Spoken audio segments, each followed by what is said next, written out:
주의 성령이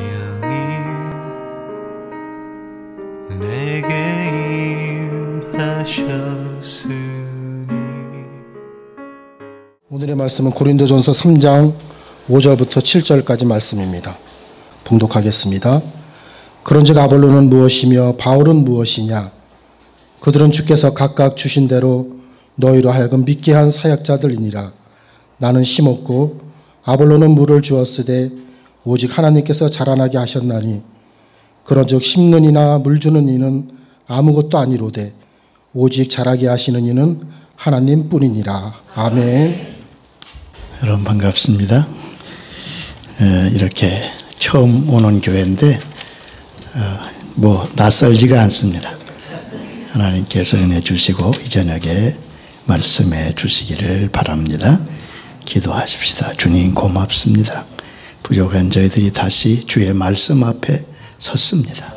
성령님 말씀해 주시고 우리가 언제나 잘못될 수 있고 넘어질 수 있다는 사실을 잊지 않게 하소서. 하나님 앞에 끝까지 승리하는 주의 자녀들 되게 해 주시옵소서. 이곳에 주의 교회를 세우셨는데 주님 정말로 낙심하고 쓰러져 있는 이 땅에 많은 주의 자녀들이 이곳을 통해 새롭게 주님을 만나게 하시고 새로운 소망과 힘을 얻도록 역사하여 주옵소서. 세우신 주의 사자를 붙드시고 은혜와 능력을 허락하여 주옵소서. 예수님의 이름으로 기도하옵나이다. 아멘. 오늘 드릴 하나님의 말씀의 제목은 그리스도인의 위치 감각이라는 말씀입니다. 그리스도인의 위치 감각. 여러분, 세상에서 가장 귀한 것이 뭐겠습니까? 성경은 말씀하시기를 두 가지가 가장 귀합니다. 하나님을 아는 지식과 사람을 아는 지식이죠. 칼빈의 말처럼 이것은 마치 손등과 손바닥 같아서 같은 지식입니다. 자, 그런데 많은 사람이 하나님도 잘 모를 뿐 아니라 나 자신을 잘 모릅니다. 왜냐하면 그것은 성경만 우리에게 가르쳐 주시는 진리이기 때문에 그렇습니다. 나는 누구지요? 나는 하나님이 지으신 사람이지요. 하나님의 지으신 피조물입니다. 그럼 피조물이라는 뜻이 뭐예요? 우리는 제가 이렇게 쭉 교회를 섬기며 이렇게 보니까 많은 분들이 신앙생활을 들음풍으로 해요. 제가 늘 그래요. 그래서 어느 기도원에서 어떤 분이 막 열심히 기도하는 게 자기 앞에 믿습니다. 주여 밤새 얼마나 믿음이 좋은지 몰라요. 그래서 그 다음날 아침에 식사 시간에 같이 식사를 하는데 아유 그렇게 열심히 밤새 믿는다고 그래. 뭘 믿으시냐고 그랬더니 너는 우리 교회가 믿는 걸 믿는다. 뭐 믿는 걸 모르는 거죠, 여러분. 우리 보혈교는 안 그렇겠지만 꼭 부탁드리는데 들음풍으로 예수 믿지 마세요. 누가 그랬다가 중요한 게 아닙니다. 어느 목사가 했다 그거 중요한 거 아니에요. 성경이 뭐라고 말씀하고 있는 거죠. 자, 성경은 우리를 하나님의 피조물이라고 합니다. 그럼 피조물이라는 의미가 뭡니까? 크게 두 가지 의미가 있어요. 나는 피조물이다 할 때 이 의미를 잊지만 제한적인 존재라는 뜻입니다. 하나님께 지음받았어요. 그게 다 제한적이잖아요. 아는 것도 듣는 것도 모든 삶이 제한적입니다. 여러분 들어보세요. 우리 눈으로 보잖아요. 근데 눈이 얼마나 제한적인지 100m 밖에 있는 걸 잘 몰라요. 너무 멀어서 못 본다고요? 눈썹 몇 개입니까 그럼? 너무 가까워서 못 봐요. 멀어도 못 보고 가까워도 못. 귀가 있습니다.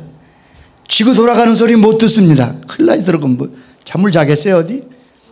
근데 너무 커서 못 들으면 개미가 기어가는 소리를 또 못 들어. 이게 무슨 얘기입니까? 우리는 다 제한적인 존재라는. 그러므로 나는 다 안다 라고 말하는 사람 미련한 사람이에요. 알 수 없어요. 또 하나의 의미는 관계적 존재로 지음받았던 사실입니다. 하나님은 절대 사람을 독립적 존재로 만들지 않았습니다. 우리는 관계적 존재입니다. 이걸 꼭 명심하셔야 돼요. 내 존재는 하나님과의 관계에서만 이루어질 수 있는 존재예요. 사람은 자기 의지에 의하여 자기 힘으로 스스로 존재하는 자가 아닙니다. 그래서 언제나 하나님과 존재 안에서만, 즉 관계 안에서만 존재할 수 있는 존재인 겁니다. 보세요. 하나님께 우리가 생명을 받았습니다. 하나님은 생명을 주시는 분이고 우리는 그 생명을 받아 사는 그러한 생명적 관계가 하나님과 연결되어 있습니다. 하나님 은혜를 주시고 우리가 그 은혜를 받는 은혜적 관계입니다. 나를 다스리시고 나는 그에게 순종하는 그러한 왕과 백성의 관계입니다. 나를 인도하시고 먹이시는 목자와 양의 관계라고 성경은 말씀하고 있습니다. 여러분, 이 관계가 깊을수록, 이 관계가 확실할수록 그는 행복한 사람입니다. 그는 복된 사람입니다. 여러분, 그럼 죄가 무엇입니까? 이 죄는 바로 하나님과의 이러한 관계를 버리는 것, 그게 죄입니다, 여러분. 죄를 잘 아셔야 됩니다. 이 하나님과의 관계가 깨어지는 것, 하나님과의 관계를 버리는 것, 하나님께 대항하여 자기를 주장하고 독립을 선언하는 것, 그게 죄예요. 자기 지혜, 자기 힘, 자기가 가진 내재적인 것을 가지고 살 수 있다고 생각하는 것, 그것이 바로 죄며 그것이 바로 타락이며 그것이 바로 우리 선조 아담이 했던 일입니다. 여러분, 사단은 우리로 하여금 하나님이 될 수 있다고 자꾸 속삭입니다. 독립해 살려고 합니다. 여러분, 과거보다 현재 가장 무섭게 변하는 현대는 아무에게도 순종하지 않으려는 데 있어요. 다 자기가 하나님이 되어갑니다. 죄는 하나님과의 관계를 깨트리고 이웃과의 관계를 깨트립니다. 그리고 이 깨어진 관계를 회복하시기 위해서 누가 오셨어요? 예수님이 오셨죠. 예수님이 십자가를 지시고 부활하신 것은 이 회복된 관계를, 깨어진 관계를 회복시키는 것이고, 그 관계를 회복한 은혜를 받은 사람이 저와 여러분들입니다. 예수 믿는다는 것을 무엇을 말합니까? 하나님과 이 관계가 회복된 것을 말합니다.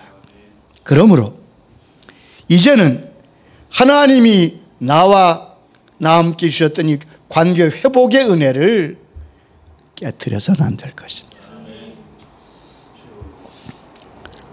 내가 서야 할 자리에 서는 것, 그것이 바로 위치 감각입니다, 여러분.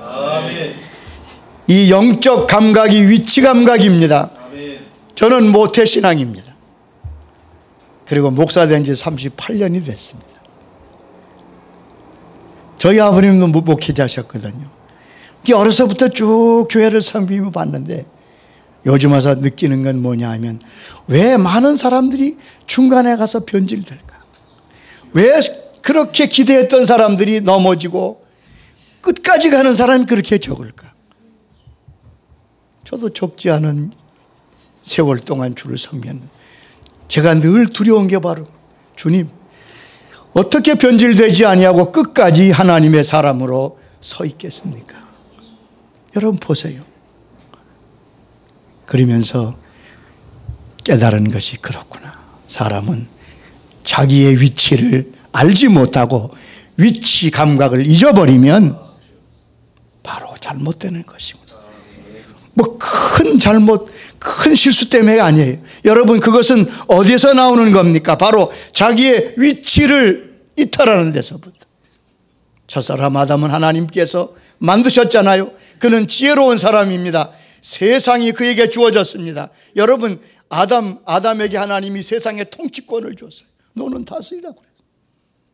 모든 동물의 이름을 지을 정도로 아담은 뛰어난 사람이에요. 여러분, 그가 어떻게 됐습니까? 그런데 자기의 위치를 이탈할 때, 위치 감각을 잊어버리고 자기의 위치가 아닌 하나님처럼 되려고 할 때, 그는 비참한 인생이 되고 우리 모두를 죄인으로 만들고 말았습니다. 사탄은 본래 아름다운 천사였거든요. 에스겔 28장에 보면 하나님이 그를 음악의 천사로, 그리고 아름다운 보석으로 꾸몄습니다. 하나님께서 가장 아름다운 천사로 만드신 존재가 사단입니다. 루시엘이죠. 그런데 그가 교만하여 이사야 14장에 보면 내가 내 자리를 하나님과 함께 높이리라. 자기의 자리에서 이탈하면서 사단이 되고 지옥맨 밑창으로 떨어지게 됩니다. 사울은 하나님의 사람입니다. 하나님께서 초대 임금으로 이스라엘의 왕으로 세웠습니다. 성경은 이렇게 말합니다. 사울은 겸손한 사람이었다고요. 사무엘상 15장 보면 왕이 스스로 작게 여길 때 그때 하나님께서 이스라엘 지파의 머리가 되지 왕이 되게 하지 않았습니까? 그는 왕이 된 후에 자기의 위치를 잊어버립니다. 위치 감각을 상실합니다. 하나님의 말씀을 무시합니다. 그리고 참으로 안타까운 결말을 향하여 나가는 것을 볼 수 있습니다. 반면에 목동 다윗은 목동이었다가 왕이 되지. 예수님의 조상이 되지. 다윗의 위대한 점은 실수도 있고 넘어질 때도 있었지만 끝까지 자기의 위치를 지킨 데 있습니다. 여러분 잘 생각해 보세요.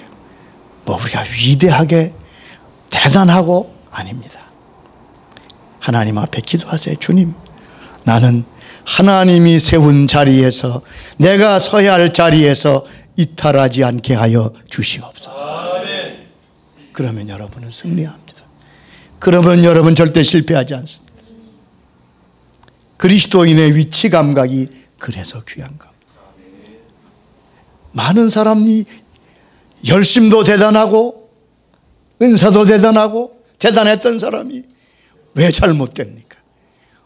언제부턴가 위치 감각을 잊어버려요. 자기가 사람인 줄 몰라요. 자기가 종인 줄 몰라요. 자기가 하나님처럼 생각해요. 자, 오늘 그래서 하나님께서 우리에게 주신 나의 위치는 어떤 것인가 몇 가지 간단히 말씀을 전하겠습니다. 오늘 본문 3장 5절 이하에 보면 아볼로는 무엇이며 바울은 무엇이냐. 아볼로는 나는 심었고 아볼로는 물을 주었다고 말씀하면서 7절에 심는 이와 물 주는 이가 아무것도 아니로되 오직 자라나게 하시는 하나님뿐이시라고 말씀합니다. 첫째 진리는 무엇입니까? 심고 물 주는 것은 사람이지만 그것을 자라나게 하고 열매 맺게 하시는 분은 하나님이십니다. 이것이 우리가 서야 할 위치입니다. 이 진리를 잊지 마세요. 바울은 자기의 한계와 위치를 분명히 알고 늘 자기 자리에 서 있었습니다. 위치 감각이 확실한 사람이었습니다. 여기 말씀에 나는 심었고 아볼로는 물을 주었네. 심는 이와 물 주는 이는 아무것도 아니에요. 오직 자라나게 하시는 하나님 분이시다. 사람은 자라나게 하지 못합니다. 열매 맺게 하지 못합니다. 이 경계를 넘어서 위치 감각을 잊어버려서 내가 자라나게 하는 것처럼 내가 열매를 맺게 하는 것처럼 생각하면 위험합니다. 열매를 거두게 하시는 분은 하나님이시라고. 제가 종종 우리 그리스도 보혈교회 얘기를 듣습니다. 그러면서 제 마음에 오늘도 와서 느끼는 하나님께서 이 교회로 하나님의 사람들을 모아주고 계시구나. 제가 받은 마음은 죄송합니다. 저도 38년을 목회했습니다. 그 가운데 37년을 담임 목사를 했습니다. 그때 느낀 게 제가 솔직한 고백을 드린다면 노력으로 되지 않아요. 기도를 많이 하면 되느냐? 그것도 아니에요. 하나님께서 그 교회를 위해서 은혜 베푸시면 몰려오기 시작합니다. 몰려오기 시작해요. 저는 그런 체험을 여러 번 했습니다. 아무도 공로자가 없어요. 하나님께서 그 교회를 불쌍히 여기셔서 부흥의 문을 여시기 시작하면 저는 한때 한 주에 30명, 40명씩 몰려오더라고요. 감당을 할 수가 없었어요. 그때 그건 제가 잘 몰랐어요. 지금 지나고 나니까 이게 하나님께서. 그런데 저는 이 교회를 보면서 하나님이 그런 놀라운 은혜의 조짐을 보여주시는 것을 보고 있습니다. 여러분 기도하시기 바랍니다. 그리고 주의 은혜를 사모하시고 특별히 자기 위치를 떠나지 마세요. 그러면 주님은 반드시 수많은 영혼을 이곳으로 불러 모으실 것입니다. 바울은 초대교회의 가장 위대한 사람, 신약의 절반 이상을 기록한 사람입니다. 기독교 교리의 기초를 세운 사람입니다. 그러나 그 엄청난 역사를 하고도 그의 고백이 무엇입니까? 내가 다른 사람보다 많이 수고했지만 내가 한 것이 아니요 하나님의 은혜로다. 하나님의 은혜라고. 자, 이 위치, 이 바른 위치에 있는 사람은, 이 위치 감각을 잃지 않은 사람은 두 가지 태도를 가지게 됩니다. 첫째는 낙심하지 않습니다. 초조하게 생각하지 않습니다. 하나님은 우리가 심은 것은 반드시 거두게 하신다는 믿음이 있기 때문에 기다립니다. 하나님이 자라나게 하시고 열매 맺게 하시고 그것은 내가 하는 것이 아니라 주님께서 하시는 것임을 알고 낙심하지 말고 뿌리는 거지. 두 번째는 기다립니다. 자라나는 시기, 추수하는 시기는 하나님이 정하십니다. 때가 이름에 거두게 되는 거지요. 즉 하나님의 장중에 있습니다. 여러분, 충성된 자가 되고 싶으면요 1년만 자라세요. 제가 목회해 보니까 1년을 끝까지 하는 사람이 쉽지 않더라고요. 처음엔 열심히 하는데 여러분 끝까지 기다리는 거 중요합니다. 될 것 같지만 하나님이 역사하실 때까지 기다리는 것이 중요합니다. 1984년 스티브라고 하는 대학생이 미국의 대학생인데 20 중반의 학생. 선교의 사명을 받습니다. 하나님이 선교의 사명, 그를 선교사로 부르는 거예요. 그런데 그가 받은 선교 사명 국가는 우즈벡이에요. 우즈베키스탄. 여러분 잘 아시죠? 지금 많이 알고. 근데 그 당시 1984년만 해도 우즈벡이 어디에 있는 나라인지 모를 때예요. 소련 연방으로 속해서 그런 나라 중앙아시아에 있는지도 잘 몰라요. 근데 이 사람이 수소문해서 우즈베키스탄의 문화, 그 당시에 지금도 그렇지만 모슬렘 국가고 공산주의 국가이기 때문에 선교사를 받지 않습니다. 예수 믿는 사람이 거의 드뭅니다. 그곳에 선교 사명을 가지고 떠나게 됩니다. 문화 비자를 가지고 언어학과 문화를 연구한다는 학생 비자를 가지고 그 나라에 들어갔어요. 우즈벡에 들어갔습니다. 그래서 얼마나 어려운지 몰라요. 어렵지만 2번, 3번 온몸을 바쳐서 주의 일에 매진합니다. 그리고 2번, 3번 이렇게 비자를 바꾸면서 가는데 3번째 비자를 받을 때 소련이 무너집니다. 소비에트 연방이 무너져서 우즈베키스탄이 독립을 하게 됩니다. 그러니까 여러 번 다녔으니까 관료들 잘 알 거 아니에요. 한 번은 입국하는데 관리가 부르더랍니다. 당신 미국 사람이죠. 미국 사람. 그런데 당신이 몇 년 우리나라 와봐서 알지만 이제 우리나라가 독립을 했다고. 그래서 영어를 좀 배워야 할 텐데 당신이 영어 교사를 좀 추천해 주면 좋겠다. 자, 그렇지요. 이제는 독립을 해서 세계로 나가야 될 텐데 영어를 가르칠 사람이 없는 거예요. 그래서 생각에 한 5명 정도 필요하려나 그랬더니 그 관리가 100명을 보냈어요. 그는 급하게 자기 선교본부에 연락을 했습니다. 그리고 2달 후에 미국 전세기로 80명의 선교사와 그 선교사 가족을 가르칠 교사 합표 100명의 선교사 팀이 우즈베키스탄에 도착하게 됩니다. 그리고 놀라운 선교의 역사가 시작됩니다. 되었다는 것을 제가 읽어보았습니다. 여러분, 무슨 열매를 거둘지 알 수 없습니다. 심기는 내가 심지만 거두는 것은 하나님이 거두게 하십니다. 여러분, 이 자리에 꼭 서시기를 바랍니다. 실망하지 말고 서세요. 두 번째는 우리 잠언 16장을 읽어보십시다. 잠언 16장에 우리가 서야 할 두 번째 위치 감각이 있습니다. 잠언 16장 1절 9절 두 군데를 제가 보겠습니다. 잠언 16장 1절 보면 927면입니다.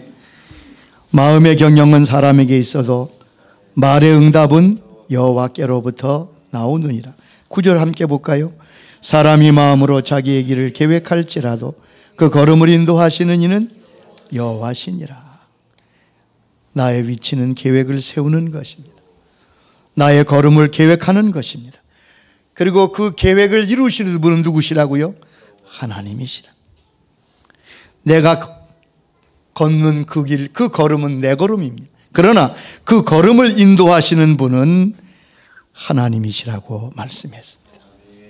자, 우리가 이 새해 특별히 시작하면서 이 신앙의 위치를 고수할 수 있기를 바랍니다.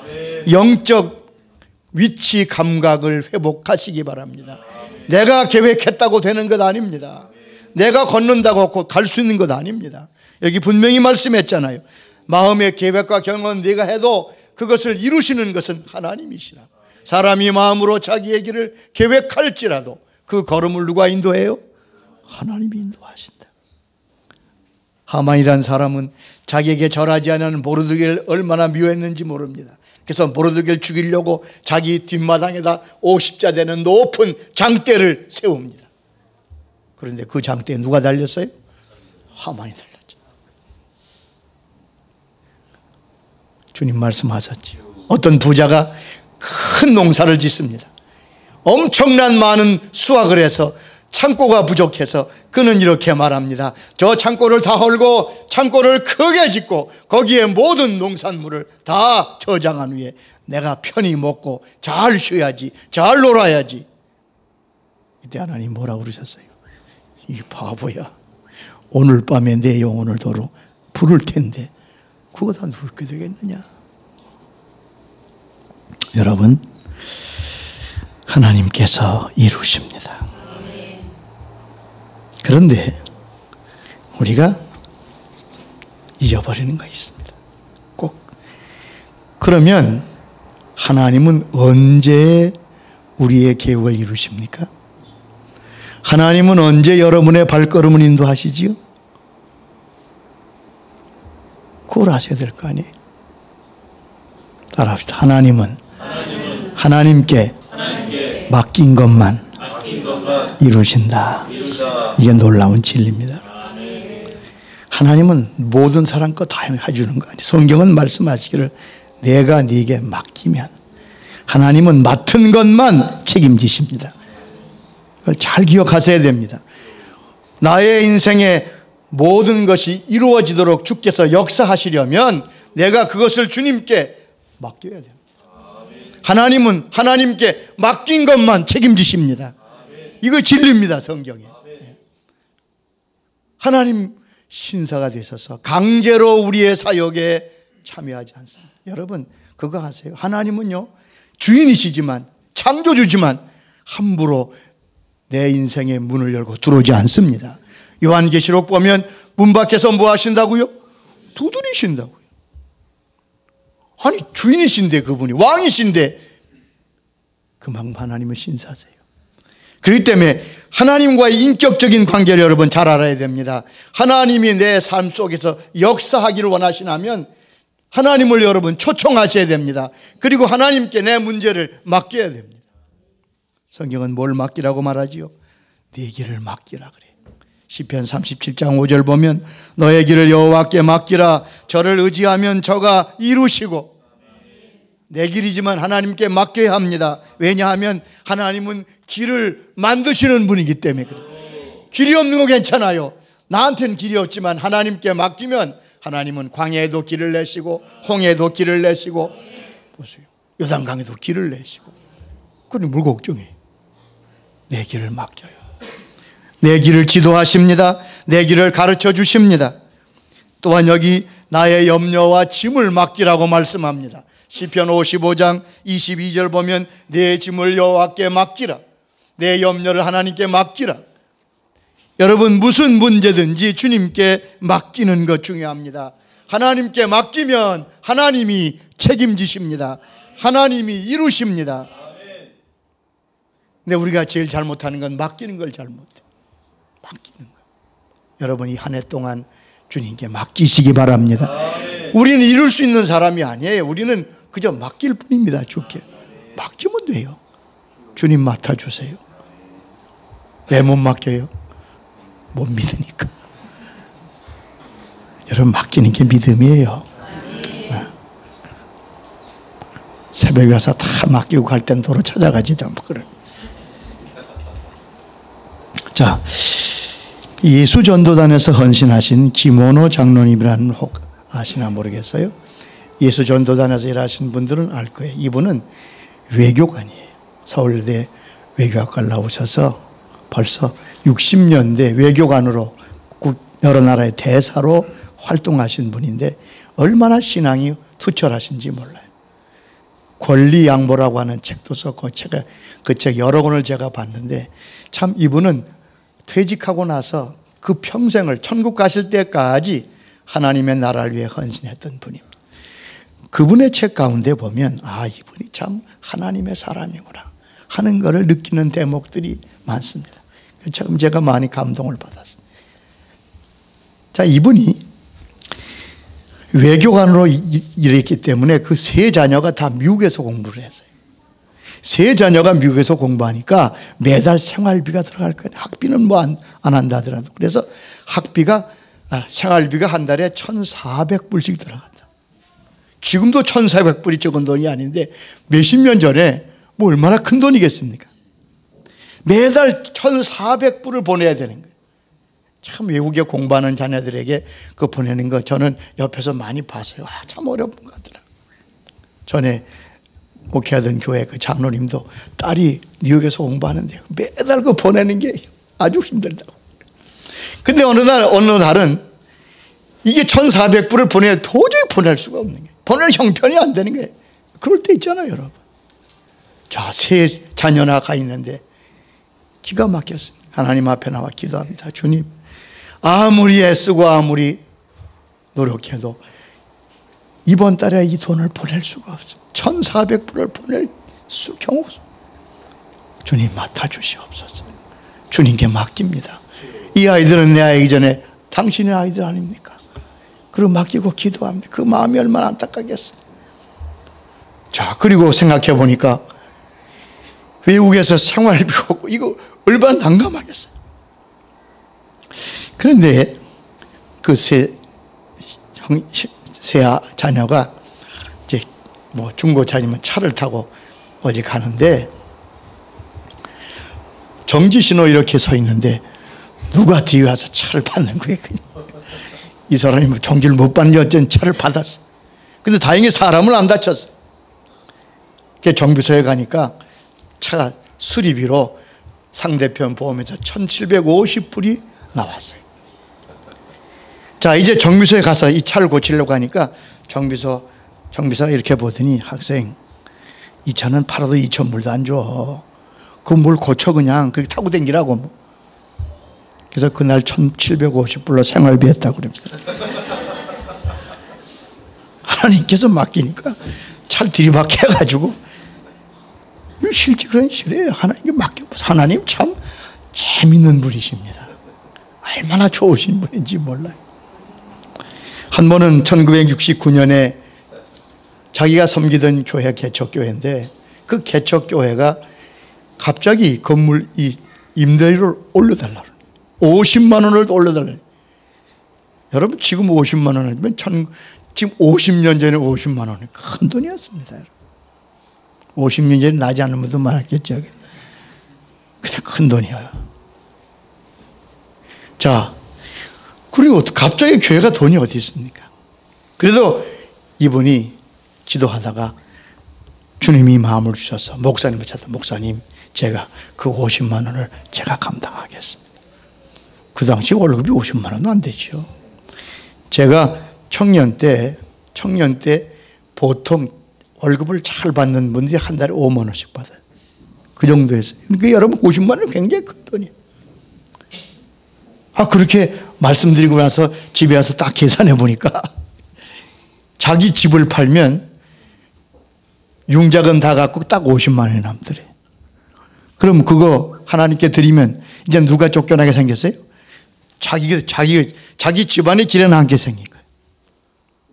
그래서 하나님이 마음에 감동하신 그렇게 마음에 결심하고 기도하는데 1970년 1월 달이 딱 되자마자 무슨 일이 있냐면 갑자기 외국 공관에 파견을 나가게 됐어요. 아직 자기가 그런 연수가 안 됐는데 갑자기 외국 대사에 공사로 파송이 돼요. 자, 그래서 집을 다 정리하고 다 빚 갚고 50만 원 하나님께 교회 드리고 그리고 외국에 가서 5년 동안 계셨다고. 5년 동안. 후진국이 돼서 뭐 크게 생활비도 안 들고. 근데 그분 말씀이 5년 만에 돌아오는데 하나님께서 1,500만 원 단독주택을 주셨다는 거예요. 전 그분 그래서 하나님께서는 틀림없으시구나. 또 하나 그런 얘기가 있더라고요. 한 번은 노후에 준비하기 위해서 저 김포 쪽에 이제 퇴직하면서 밭을 큰 과소를 하셨어요. 과소. 배를 재배하는데 이상하게 뭐 처음 해보니까 잘 안 되겠죠. 그런데 이상하게 그 과수원 경계에 이쪽 다른 과수원이 있는데 그 과수원 경계에 심은 나무가 자꾸 죽는 거예요. 이상하게. 뽑았고 다시 새로 좀 또 죽고. 이상하다. 근데 가만히 보니까 왜 나무가 죽느냐 하면 그 옆에 농장주가 나무가 자라서 잎이 뻗으면 자기 나무에 그늘이 지니까 몰래 와가지고 농약을 뿌려요. 농약을. 여러분, 농약을 뿌려도 나무를 죽이는 거예요. 여러분, 세상에 그럴 수 있어요? 얼마나 분하겠습니까? 이분이 법을 모릅니까? 그러나 싸우지 않고 하나님께 의지하고 이거 어떻게 하면 좋겠나? 자, 그는 싸우지 않고 그저 손해를 감수하기로 했어요. 그때 1년이 지났습니다. 그런데 놀라운 사건이 벌어졌는데 그 바로 이웃한 과수원에 나무가 몽땅 죽었어요. 무슨 이유인지를 몰라요. 그때 하나님이 그 밭에 서 있는데 말씀하시더랍니다. 나는 공의의 하나님이다. 하나님은 살아계십니다. 여러분, 인생은 내 계획대로 되지 않습니다. 하나님 믿고 의지하시기 바랍니다. 맡기셔야 됩니다, 여러분. 계획도 좋고 플랜도 좋지만 그것은 내 뜻대로 되지 않습니다. 여러분, 이 위치 감각을 잃지 마시기 바랍니다. 매사에 주님께 맡기시기 바랍니다. 마지막 세 번째, 잠언 21장을 보십시다. 잠언 21장 31절 말씀입니다. 잠언 21장 31절을 다 같이 펴서 읽으십시다. 싸울 날을 위하여 마병을 예비하거니 이김은 여호와께 있느니라. 승리는 하나님의 손에 있다. 전투를 준비하는 것은 사람이지만 어떤 일을 위해 싸우는 건 나지만 승리는 내가 하는 것이 아니라 하나님의 손에 있다. 이김은 여호와께 있느니라. 승리는 여호와께 있느니라. 여러분, 이걸 꼭 기억하세요. 다윗은 한 번도 안 졌던 사람입니다. 다윗은 누구와 싸워 져본 적이 없는 사람이에요. 백전백승의 사람 아니에요. 골리앗을 이겼지요. 사울을 이겼지요. 다윗이 졌다는 기록이 전혀 없습니다. 그럼 어떻게 그렇게 이겼겠어요? 우리 사무엘하를 볼까요? 사무엘하 8장 6절 14절인데 6절만 봅시다. 사무엘하에 보면 하나님께서 어떻게 다윗이 승리했는가를 말씀하고 있습니다. 사무엘하 8장 6절 말씀 보면 474페이지입니다. 같이 읽어볼까요? 다윗이 아메색 아람에 수비대를 두매 아람 사람이 다윗의 종이 되어 조공을 바치니라. 다윗이 어디로 가든지 여호와께서 14절에도 똑같이 말. 다윗이 어디로 가든지 여호와께서 뭐 한다고요? 이기게. 다윗이 이겼다 안 그랬어요. 하나님이 다윗을 이기게 하셨더라. 그래서 다윗이 진 거예요. 다윗이 싸움을 잘 이긴 게 아닙니다, 여러분. 하나님께서 그를 이기게 하셨다고요. 다윗에게 승리를 주셨습니다. 여러분 꼭 기억하세요. 승리는 전략에 있지 않습니다. 승리는 사람의 수에 있지 않습니다. 승리는 무기에 있지 않습니다. 성경이 그런 말씀하고 있어요. 자, 사무엘상 14장. 그 앞에 사무엘장이지요. 사무엘상 14장 6절 보세요. 승리는 사람의 수에 달린 거 아니에요.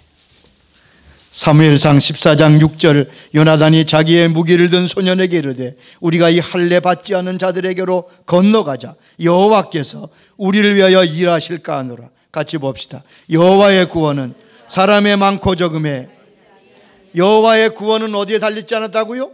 사람의 많고 적음에. 사람이 많다고 이긴다. 그 세상 얘기지. 여기 분명히 말씀. 승리는 사람의 많고 적음에 달리지 않았다. 그 무기가 좋으면 이길까요? 17장.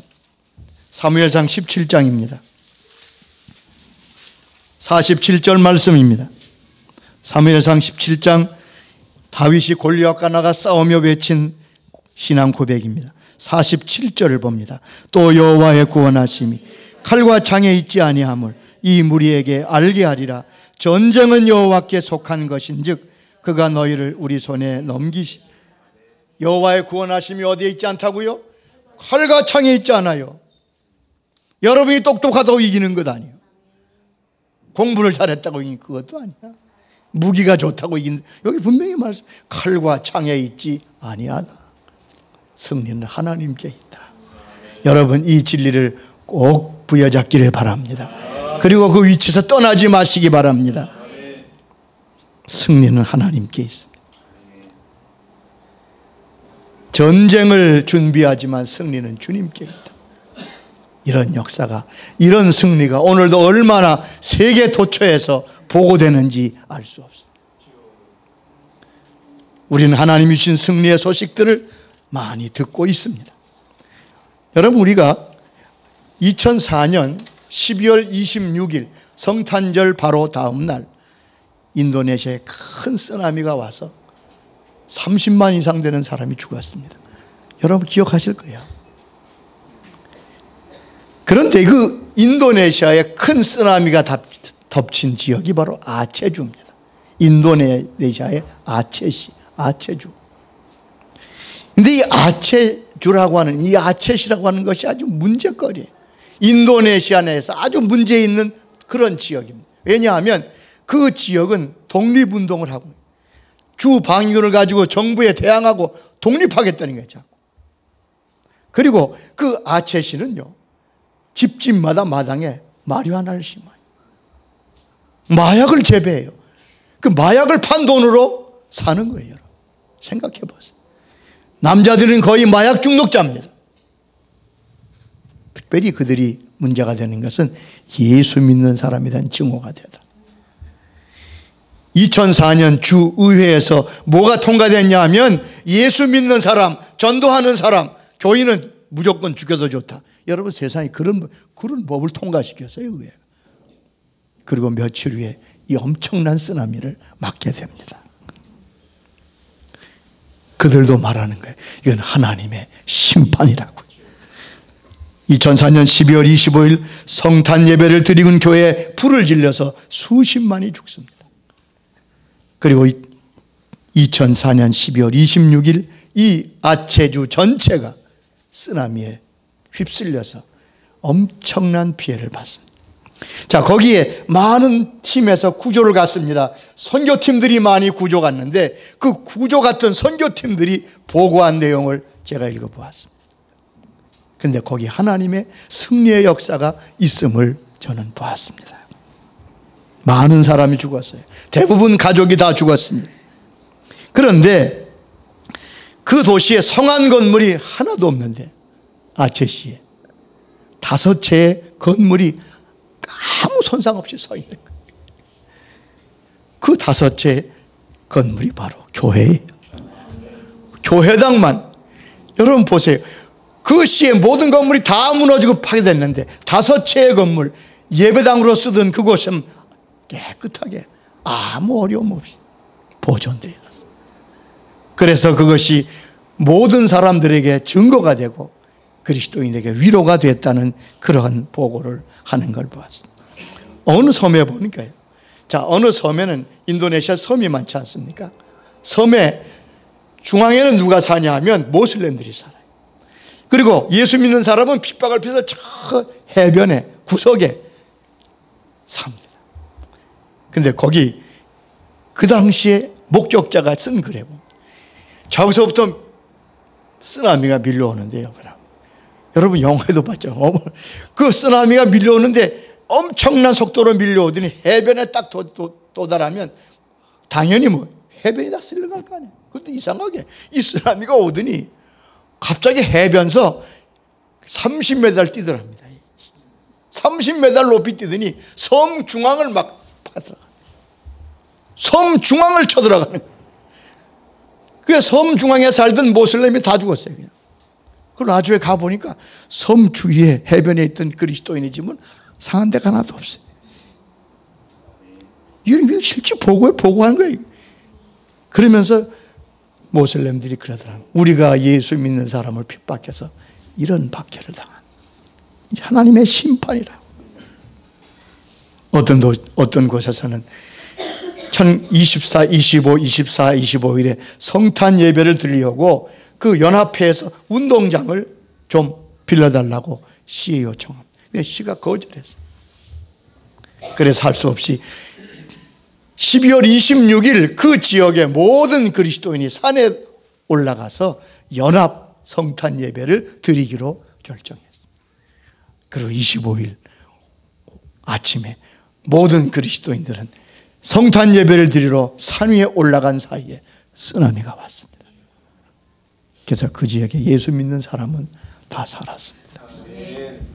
여러분, 승리는 하나님께 있습니다. 내가 똑딱하다 보이지 않아요. 저는 요즘 이 말씀이 너무나 마음에 다가옵니다.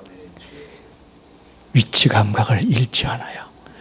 내가 서야 할 자리에 서서 하나님 보시기에 바른 위치에 서 있어야 우리는 승리할 수 있습니다. 2019년 여러분, 우리가 뭐 다른 사람처럼 위대해지지 못할지만 큰 업적을 이루지 못해 괜찮아요. 그러나 믿음의 자리에 주님이 서라고 한 그 자리에 주님 서기를 원합니다. 난 그렇게 서서 주님을 섬기겠습니다. 위치 감각을 잃지 않도록 은혜 주시기를 주의 이름으로 축원합니다. 기도하십시다. 주님 감사합니다. 이 저녁에 주님 말씀해 주셔서 감사합니다. 하나님 아버지, 사람들은 다 위대해지기를 꿈꾸고 승리하고 성공하기를 꿈꾸지만 저희들은 주님 앞에서 바른 자리에 서기를 소원합니다. 하나님, 저희 이름이 난들 뭐하고 저희들이 승리하고 성공한들 뭐하겠습니까? 그 끝이 참혹한 하나님 배반하고 하나님과 멀리 떠나가는 것이라면 저는 그것을 사양하겠습니다. 아버지 하나님, 내가 서야 할 자리에 분명히 서서 우리 선조들이 걸었던 실패 전철을 밟지 아니하고 바울처럼 다윗처럼 끝까지 주님 인도함을 따라 승리하는 주의 자녀들이 되게 하여 주시옵소서. 이 재단을 기억해 주셔서 각자 자기 위치에 서서 주를 섬김으로 하나님이 이 귀한 교회에 주목하시고 역사하시고 영광을 받아 주시옵소서. 예수님의 이름으로 기도하옵나이다.